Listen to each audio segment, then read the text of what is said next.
In today's video, I'm going to teach you how to place a buy or sell order on Robinhood using both market and limit order types. Whether you're just getting started or looking to brush up on the basics, this guide will walk you through each step, explain the differences between the order types, and help you make more informed trading decisions. Let's start by logging into your Robinhood account. Open your internet browser and head over to robinhood.com. Once you're there, enter your login information just as you normally would. Once you're in, you'll see your main dashboard with your portfolio and a list of stocks and ETFs.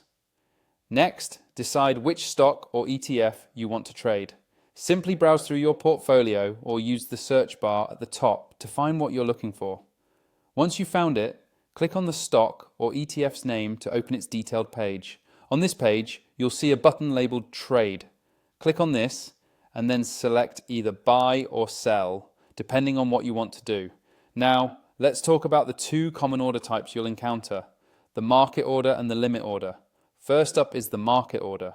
When you choose a market order, you're asking Robinhood to execute your trade immediately at the current market price. This option is quick and incredibly simple, making it ideal for those who want to enter or exit a position right away. However, keep in mind that the market price can sometimes change slightly from what you see on your screen, especially in periods of high volatility. Your order will be filled at the best available price, but that final price might differ a little from what you expect. The second type is the limit order. This one gives you more control over your trade. With a limit order, you can set a specific price that you are willing to buy or sell at. Your order will only execute if the stock actually reaches your chosen price.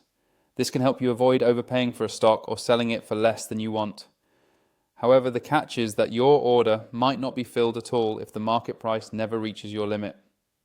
To set up either order type on your computer, just go back to your selected stock or ETF, click on Trade, and then pick either buy or sell. After that, look for the option labeled Order Type. Click on this and select either market or limit, depending on your preference. If you choose limit, enter the price at which you want your order to be executed. After you've filled in all the necessary details, click on Review to double check everything, and then click Submit to place your order. That's all there is to it. By understanding the differences between market and limit orders and following these steps, you'll be able to make trades on Robinhood more confidently and efficiently. Thanks for watching and happy investing.